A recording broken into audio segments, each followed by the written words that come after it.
എല്ലാവർക്കും നമസ്കാരം. കുഞ്ഞുങ്ങൾക്ക് കട്ടിയാഹാരം എങ്ങനെ കൊടുത്തു തുടങ്ങാം എന്നുള്ള എൻ്റെ സീരീസിന്റെ രണ്ടാമത്തെ വീഡിയോയിലേക്ക് എല്ലാവർക്കും സ്വാഗതം. ഞാൻ ഡോക്ടർ അശ്വതി, പീഡിയാട്രീഷ്യനാണ്. അപ്പം നമ്മുടെ ആദ്യത്തെ വീഡിയോയിൽ നമ്മൾ എക്സ്പ്ലെയിൻ ചെയ്തിരുന്നു എന്തുകൊണ്ടാണ് 6 മാസത്തിൽ കുഞ്ഞുങ്ങൾക്ക് കട്ടിയാഹാരം തുടങ്ങുന്നത്, എങ്ങനെയാണ് തുടങ്ങുന്നത്, എത്ര വരെ നമ്മൾക്ക് കൊടുക്കാം എന്നുള്ളത്.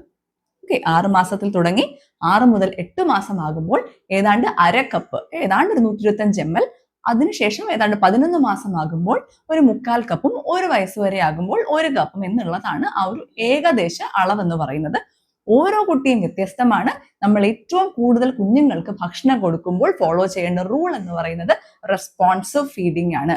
ഓരോ കുട്ടിയും വ്യത്യസ്തമാണ്. ഒരു കുട്ടി ഒരു ഭക്ഷണം കഴിക്കുന്നില്ല എന്നുണ്ടെങ്കിൽ അതിൻ്റെതായ കാരണമുണ്ടായിരിക്കും. ചിലപ്പോൾ ആ ഒരു ഭക്ഷണത്തിന്റെ ടേസ്റ്റോ സ്മെല്ലോ ടെക്സ്ചറോ എന്തെങ്കിലും ഇഷ്ടപ്പെട്ടിട്ടുണ്ടായിരിക്കില്ല. അപ്പൊ നമ്മൾ പലതരത്തിലല്ലേ ഓരോ 1-2 ദിവസം കൂടുന്തോറും പുതിയ ആഹാരങ്ങൾ കുഞ്ഞിന് ഇൻട്രൊഡ്യൂസ് ചെയ്യേണ്ടതാണ്. ഓക്കെ, പിന്നെ എത്ര നേരം കൊടുക്കണം എന്നുള്ളത് കഴിഞ്ഞ വീഡിയോയിൽ തന്നെ ഒരു സ്ലൈഡിൽ ഇട്ടിരുന്നു, പക്ഷെ ഞാൻ എക്സ്പ്ലെയിൻ ചെയ്തിട്ടുണ്ടായിരുന്നില്ല. തുടങ്ങുമ്പോൾ, അതായത് 6 മുതൽ 8 മാസം വരെ കുഞ്ഞുങ്ങൾക്ക് 3 നേരം ഭക്ഷണം കൊടുത്താൽ മതിയായിരിക്കും. അതിനുശേഷം 3 മീൽസും 2 സ്നാക്കും, ഒരു ബ്രേക്ക്ഫാസ്റ്റ്, ഒരു മിഡ് മോർണിംഗ് സ്നാക്ക്, പിന്നെ ലഞ്ച്, പിന്നെ ഒരു ഈവനിങ് സ്നാക്ക്, പിന്നെ ഡിന്നർ. ഓക്കെ, അപ്പൊ 3 മെയിൻ മീൽസും 2 സ്നാക്കുമാണ് കുഞ്ഞിന് പറ്റുന്ന രീതിയിൽ റെസ്പോൺസീവ് ഫീഡിങ് വഴിയാണ് നമ്മളത് ഫീഡ് ചെയ്യേണ്ടത്. പിന്നെ കുട്ടികൾക്ക് ഭക്ഷണം കൊടുക്കുമ്പോൾ ഏറ്റവും കൂടുതൽ പാരൻസ് ഉണ്ടാക്കുന്ന മിസ്റ്റേക്ക് എവിടെയാണെന്ന് അറിയാമോ? ആ ഒരു ഏരിയയാണ് ടെക്സ്ചർ പ്രോഗ്രഷൻ. കുഞ്ഞുങ്ങൾക്ക് കട്ടിയാഹാരം കൊടുത്തു തുടങ്ങേണ്ട എല്ലാവരും വളരെ നന്നായി മനസ്സിലാക്കേണ്ട ഒരു ഏരിയയാണ് ടെക്സ്ചർ പ്രോഗ്രഷൻ. ഇനി എന്താണ് ടെക്സ്ചർ പ്രോഗ്രഷൻ? കുഞ്ഞുങ്ങൾക്ക് കട്ടിയാഹാരം കൊടുത്തു തുടങ്ങുമ്പോൾ നമ്മൾ ഉടച്ചു കൊടുക്കും, അല്ലെ, അല്ലെങ്കിൽ മാഷ്ഡ് ഫുഡായിട്ടാണ് സ്റ്റാർട്ട് ചെയ്യുന്നത്. പതുക്കെ അതിന്റെ ഒരു ടെക്സ്ചർ നമ്മൾ പ്രോഗ്രസ് ചെയ്യും. കുറച്ചും കൂടി കട്ടിയായിട്ട് കൊടുക്കും, പിന്നെ ഫിംഗർ ഫുഡിലോട്ട് കൊടുക്കും. ഫൈനലി നമ്മൾ എല്ലാവരും വീട്ടിൽ കഴിക്കുന്ന ഭക്ഷണം കുഞ്ഞിന് നമ്മൾ കൊടുക്കും. അതായത് പാല് കുടിക്കുന്ന ഒരു കുട്ടി കട്ടിയാഹാരം കഴിക്കാൻ പഠിക്കണം, പിന്നെ കുറച്ചുകൂടെ ഫിംഗർ ഫുഡ്, അതായത് ചവച്ചരയ്ക്കുന്ന ഭക്ഷണം കഴിക്കാൻ പഠിക്കണം. അങ്ങനെയാണ് ആ കുട്ടി ഭക്ഷണം കഴിക്കാൻ പഠിക്കുന്നത്. അപ്പോൾ ഈ ഒരു ച്യൂയിങ് സ്കിൽസ് ഡെവലപ്പ് ചെയ്യേണ്ട ഒരു ക്രിട്ടിക്കൽ വിൻഡോ ഉണ്ട്. അതായത് 6 മുതൽ 9 മാസം ആണ് ആ ഒരു ക്രിട്ടിക്കൽ വിൻഡോ. ഈ ഒരു ക്രിട്ടിക്കൽ വിൻഡോയിൽ നമ്മൾ ഏജ് അപ്രോപ്രിയേറ്റ് ആയിട്ടുള്ള ടെക്സ്ചർ ഇൻട്രൊഡ്യൂസ് ചെയ്യണം. തുടക്കത്തിൽ മാഷ്ഡ് ഫുഡ്, പിന്നെ നമ്മൾ ഒരു 7 മുതൽ 9 മാസം, പിന്നെ കുറച്ചുകൂടെ കട്ടി കൂടിയിട്ട് 7 മുതൽ 9 മാസത്തിനിടയ്ക്ക് നമ്മൾ ഫിംഗർ ഫുഡ് ഇൻട്രൊഡ്യൂസ് ചെയ്യണം. എന്താണ് ഫിംഗർ ഫുഡ്? ഏറ്റവും കൂടുതൽ മിസ്റ്റേക്ക് വരുത്തുന്ന ഒരു ഏരിയയാണിത്. പലപ്പോഴും ഫിംഗർ ഫുഡിന്റെ ഇൻട്രൊഡക്ഷൻ താമസിപ്പിക്കുന്നത് കൊണ്ടാണ് പിന്നീട് കുഞ്ഞ് ഭക്ഷണം കഴിക്കാൻ വളരെ ബുദ്ധിമുട്ടുന്നത്. 1 വയസ്സിന് വരെ കുറുക്ക് മാത്രം കൊടുക്കുകയും, അല്ലെങ്കിൽ 1-1.5 വയസ്സ് വരെ കുറുക്ക് മാത്രം കൊടുക്കുകയും അതിനുശേഷം ഒക്കെ ഫിംഗർ ഫുഡ് ട്രൈ ചെയ്യുന്ന ആൾക്കാരുണ്ട്. 2 വയസ്സായിട്ടും കുഞ്ഞ് കുറുക്ക് മാത്രമേ കഴിക്കുന്നുള്ളൂ ഡോക്ടർ എന്ന് പറഞ്ഞിട്ട് വിഷമിച്ച് വരുന്ന ഒരുപാട് പേരൻസ് ഉണ്ട്. അപ്പൊ അങ്ങനെ ഒരു വിഷമം നമുക്ക് വരാതിരിക്കാൻ നമ്മൾ അപ്രോപ്രിയേറ്റ് ഏജിൽ അപ്രോപ്രിയേറ്റ് ടെക്സ്റ്റേഴ്സ് കൊടുക്കാം. എന്താണ് ഫിംഗർ ഫുഡ്? ഫിംഗർ ഫുഡ് എന്ന് പറയുന്നത് നമ്മുടെ ഫിംഗറിന്റെ ആകൃതിയിലുള്ള ഫുഡ് തന്നെയാണ്. അതായത് ഇപ്പൊ ആപ്പിൾ എടുക്കുക, അല്ലെങ്കിൽ ക്യാരറ്റ് എടുക്കുക, പൊട്ടറ്റോ എടുക്കുക. അപ്പം ഇതേതെങ്കിലും നല്ല നീളത്തിൽ കട്ടി കുറഞ്ഞ് മുറിച്ചിട്ട് നന്നായിട്ട് സ്റ്റീം ചെയ്തെടുക്കുക. സ്റ്റീം ചെയ്യുന്നതിന്റെ കൺസിസ്റ്റൻസി എന്താണെന്നറിയാമോ? വളരെ നന്നായിട്ട് വേവിച്ചിട്ട് നമ്മുടെ 2 വിരലുകളുടെ ഇടയിൽ വെച്ച് ഇങ്ങനെ വെക്കുമ്പോൾ അത് ഉടഞ്ഞു പോകണം. അത്രയും നന്നായിട്ട് അത് വെന്ത് വരണം. ഓക്കെ, അപ്പൊ ഈ ആപ്പിളോ നമ്മൾ പൊട്ടറ്റോയോ സ്വീറ്റ് പൊട്ടറ്റോ എന്തെങ്കിലും വളരെ നീളത്തിൽ ഇങ്ങനെ ഒന്ന് പിടിച്ച് കഴിക്കാൻ പറ്റണം. ഒരു കുട്ടിക്ക് അത് എടുത്ത് കഴിക്കാൻ പറ്റുന്ന അളവിലായിരിക്കണം. നീളത്തിൽ നല്ല തിന്നായിട്ട് കട്ട് ചെയ്ത് സ്റ്റീം ചെയ്ത് നമ്മുടെ കൈ 2ന്റെ ഇടയിൽ വെക്കുമ്പോൾ തന്നെ സ്ക്വിഷ് ആയി പോകണം. ആ ഒരു ഫിംഗർ ഫുഡ് നമ്മൾ 7 മാസത്തിനും 9 മാസത്തിനിടയ്ക്ക് ഇൻട്രൊഡ്യൂസ് ചെയ്യണം. പലർക്കും 7-ാം മാസം ഇൻട്രൊഡ്യൂസ് ചെയ്യാൻ പേടിയാണ്. അങ്ങനെയാണെങ്കിൽ തന്നെ ഒരു 8-8.5 മാസത്തിലെങ്കിലും ഇൻട്രൊഡ്യൂസ് ചെയ്യുക. 10 മാസത്തിന് ശേഷം ഫിംഗർ ഫുഡ് ഇൻട്രൊഡ്യൂസ്, 10 മാസം വരെ നമ്മൾ ഫിംഗർ ഫുഡ് ഇൻട്രൊഡ്യൂസ് ചെയ്തില്ല എന്നുണ്ടെങ്കിൽ പിന്നീട് നമ്മൾക്ക് ഇത് ഇൻട്രൊഡ്യൂസ് ചെയ്യാൻ ഇത്തിരി പാടായിരിക്കും. കാരണം എന്ത് ശീലമാണെങ്കിലും, കുഞ്ഞുങ്ങൾക്ക് ചവയ്ക്കുന്ന ശീലമാണെങ്കിലും, എന്ത് കാര്യമാണെങ്കിലും ഒരു ഏജ് ഉണ്ട്, അല്ലെ, അത് പഠിക്കാൻ വേണ്ടി. ആ ഒരു ഏജിൽ വളരെ ഈസി ആയിട്ടും സ്മൂത്ത് ആയിട്ടും അത് പഠിച്ചു പോകും. അത് നമ്മൾ ആ ഒരു ഓപ്പർച്യൂണിറ്റി ആ സമയം കൊടുത്തില്ല എന്നുണ്ടെങ്കിലാണ് പിന്നീട് ബുദ്ധിമുട്ട് വരുന്നത്. അപ്പൊ പലർക്കും പേരൻസ് ചോദിക്കുന്ന 1-2 ചോദ്യം ഞാൻ പറഞ്ഞു തരാം. പല്ലില്ല ഡോക്ടറെ, പിന്നെ എങ്ങനെയാണ് കഴിക്കാന്നുള്ളത്. ആ മോണ കൊണ്ട് കടി കിട്ടിയിട്ടുള്ളവരാരെങ്കിലും ഉണ്ടെങ്കിൽ ഇത് പറയില്ല എന്ന് ഞാൻ വിശ്വസിക്കുന്നു. അത്യാവശ്യം വേദനയ്ക്കും അത്യാവശ്യം ശക്തിക്ക് തന്നെയാണ് നമ്മുടെ കുഞ്ഞുങ്ങൾക്ക് പല്ലില്ലാത്ത ആ മോണ വെച്ച് കടിക്കാൻ പറ്റുന്നത്, അല്ലേ? അപ്പം അവർക്ക് സുഖമായിട്ട് എന്താണ് ആ ഒരു നന്നായിട്ട് വേവിച്ച ക്യാരറ്റും ആപ്പിളും ഒക്കെ പഠിക്കാൻ പറ്റും. പിന്നെ ചൂയിങ് സ്കിൽസ് ഡെവലപ്പ് ചെയ്യണം. ചൂയിങ് സ്കിൽസ് ഞാൻ പറഞ്ഞു, ചൂയിങ് സ്കിൽ എന്ന് പറയുന്നത് വെറുതെ ഇറക്കിയാൽ മാത്രം പോരാ അല്ലേ. അപ്പൊ നമ്മൾ ഉടച്ച ഫുഡാണെന്നുണ്ടെങ്കിൽ കുഞ്ഞിന് അത്രയും കഷ്ടപ്പെടണ്ട. പക്ഷെ ച്യൂ ചെയ്യുമ്പോൾ എന്ത് ചെയ്യണം, അയാൾക്ക് ടങ് മൂവ്മെന്റ് വരണം, അങ്ങോട്ടും ഇങ്ങോട്ടും ടങ് മൂവ്മെന്റ്, മുകളിലോട്ടും താഴെയുള്ള ടങ് മൂവ്മെന്റ്, പുറകോട്ടുള്ള സ്വാളോയിങ് പഠിക്കണം. നമ്മുടെ ജോ മൂവ്മെന്റ്സ്, ഒരുപാട് കാര്യങ്ങൾ അവിടെ ഇൻവോൾവ് ആണ്. അതുപോലെ തന്നെ നമ്മുടെ നാക്കിലും നമ്മുടെ ബക്കൽ മ്യൂക്കോസയിലും ഒക്കെ ഒരുപാട് നാഡികളുടെ എൻഡിങ്സ് അല്ലെങ്കിൽ നെർവ് എൻഡിങ്സ് ഉണ്ട്. അപ്പൊ നമ്മൾ ഈ പല പല ടെക്സ്ചർ ഇൻട്രൊഡ്യൂസ് ചെയ്യുമ്പോഴും പല പല ടേസ്റ്റ് ഇൻട്രൊഡ്യൂസ് ചെയ്യുമ്പോഴും ആ നെർവ് എൻഡിങ്സ് എല്ലാം സ്റ്റിമുലേറ്റ് ആവുകയാണ്. അപ്പോൾ അത്രത്തോളമാണ് ഫിംഗർ ഫുഡിന്റെ ഇമ്പോർട്ടൻസ് എന്ന് പറയുന്നത്.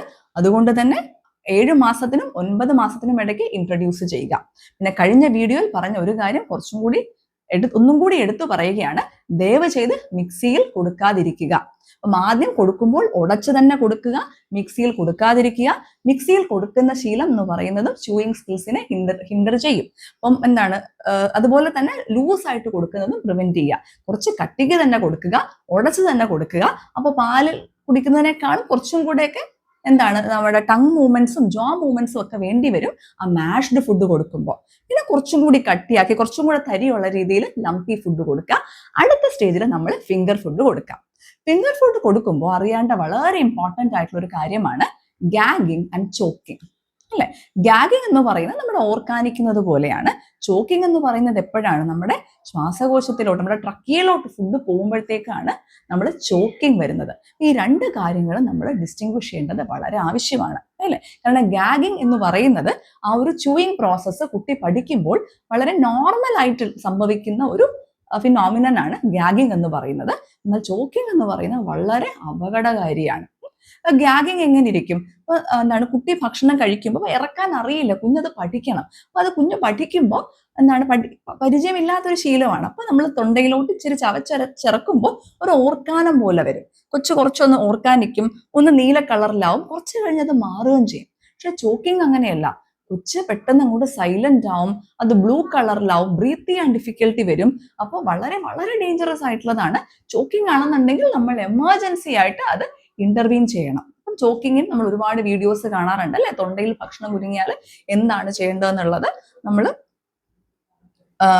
കുഞ്ഞിനെ കമിഴ്ത്തി കിടത്തിയിട്ട് നന്നായിട്ട് ബാക്ക് പ്രഷർ ഒക്കെ കൊടുക്കണം. അപ്പൊ അതിനെപ്പറ്റി മറ്റൊരു വീഡിയോ പിന്നെ ചെയ്യാം. അപ്പൊ ഗാഗിങ് ആണ് എന്ന് പലപ്പോഴും കുട്ടിക്ക് കട്ടിയാഹാരം കൊടുക്കുമ്പോൾ അല്ലെങ്കിൽ ഫിംഗർ ഫുഡ് കൊടുക്കുമ്പോൾ കുഞ്ഞ് ഗാഗ് ചെയ്യുന്നത് പേടിച്ചിട്ട് പലരും അത് മാറ്റിവെക്കും. ഓക്കെ, ഗാഗ് ചെയ്ത് പഠിച്ച് കുഞ്ഞത് ഇറക്കാൻ പഠിക്കുകയുള്ളൂ. അപ്പൊ നമ്മൾ ശ്രദ്ധിക്കേണ്ട കാര്യം, നമ്മൾ ആ ഒരു രീതിയിലുള്ള ഭക്ഷണം കൊടുക്കുക.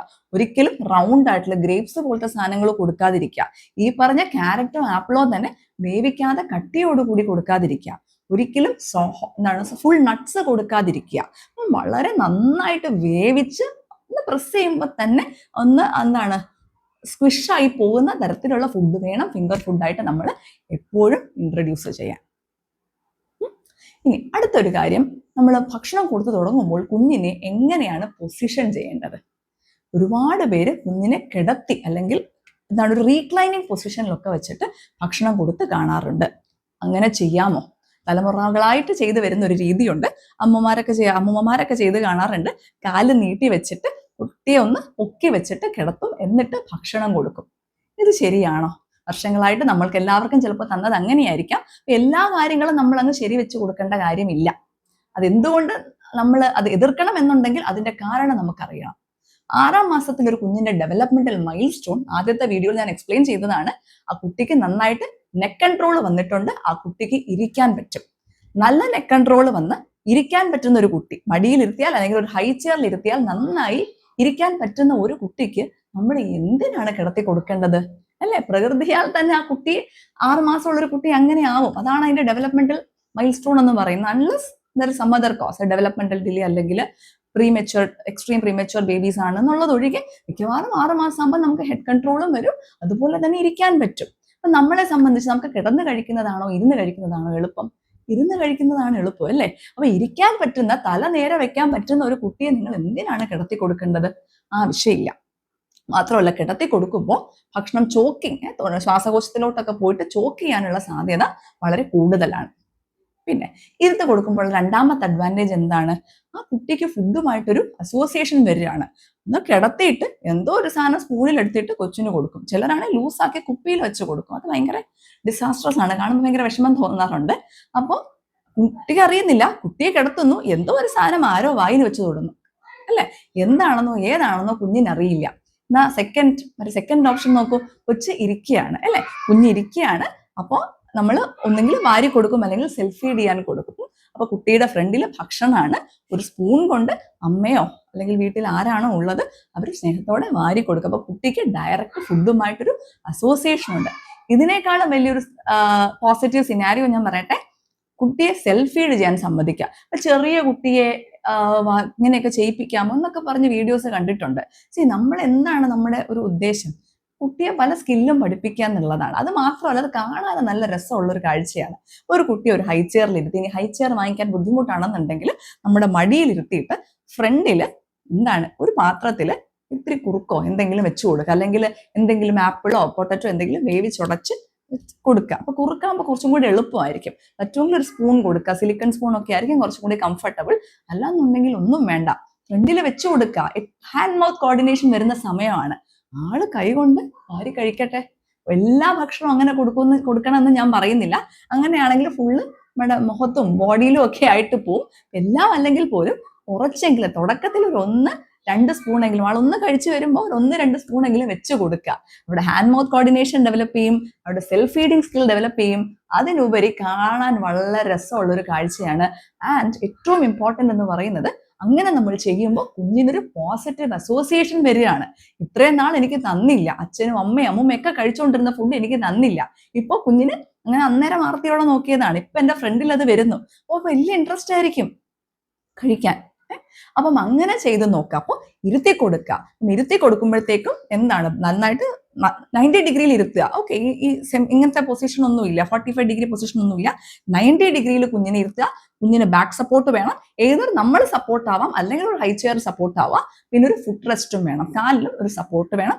അങ്ങനെ തന്നെ കൊടുത്താൽ സെമി റിക്ലൈൻഡ് പൊസിഷൻ കിടത്തി കൊടുക്കുക. അങ്ങനത്തെ പരിപാടി ഒന്നും ചെയ്യാതിരിക്കുക. അത് കുട്ടിക്ക് ഫുഡുമായിട്ടുള്ള ഒരു പോസിറ്റീവ് അസോസിയേഷൻ ഡെവലപ്പ് ചെയ്യുന്നത് പ്രിവെന്റ് ചെയ്യും. പലപ്പോഴും നെഗറ്റീവ് അസോസിയേഷൻ ആണ്. മാത്രമല്ല ചോക്കിങ്ങിന്റെ റിസ്ക്കും അതുപോലെ തന്നെ ഇയർ ഇൻഫെക്ഷൻ ഒക്കെ വരാനുള്ള തിയറട്ടിക്കൽ റിസ്ക്കും കൂടുതലാണ്. ഇത്രയും അധികം ഡിസഡ്വാൻറ്റേജസ് ഉള്ള ഒരു പോസ്റ്റർ നമ്മൾ ആരെങ്കിലും കുഞ്ഞിന് ഭക്ഷണം കൊടുക്കാൻ സെലക്ട് ചെയ്യുമോ?